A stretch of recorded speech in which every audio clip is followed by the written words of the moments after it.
Okay, class? Finish or not finish, pass your paper.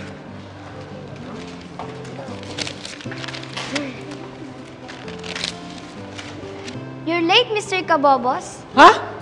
Ako? Yes, hindi ka na umabot sa quiz. Ay, sorry po, ma'am. Joke lang po, Kuya Eric. Teka, ano ba talagang ginagawa ninyo, ha? Nagpa-practice lang po si Angelica kung pwede na po siyang maging guro.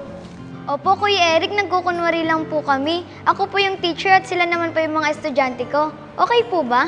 Pwede na. Tahimik nga sila, oh, tsaka sumusunod sa'yo. Ako nga parang naniwala na eh. Pag naging guro ka ba, Angelica, anong gagawin mo doon sa mga estudyante mong makukulit? Tsaka yung matigas ang ulo at di nakikinig.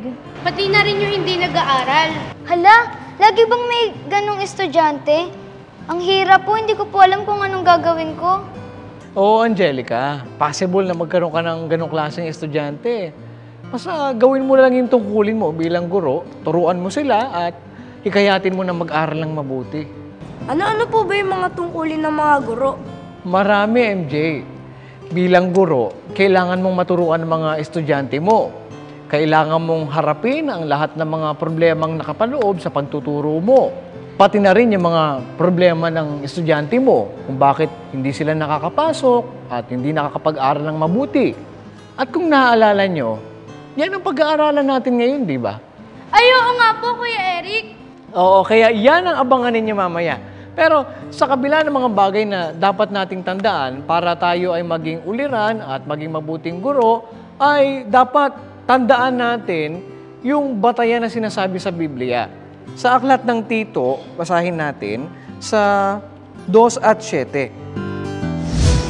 Sa lahat ng mga bagay ay magpakilala kang ikaw ay isang uliran sa mabubuting gawa at sa iyong aral ay ipakilala mo ang walang kamalian, ang kahusayan. Naintindihan niyo ba yon, mga bata? Oo, Kuya Eric.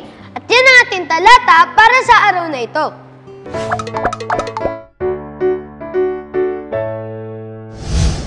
Sige, handa nyo na ang inyong mga sarili at pag-aaralan natin ang tungkol sa katungkulan ng ating mga guro at ano-ano ang mga responsibilidad na nakapaloob sa kanilang tungkulin bukod sa pagiging ikalawang magulang natin.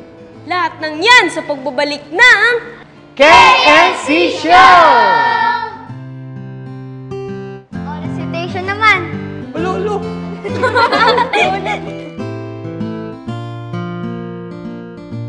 Ma'am!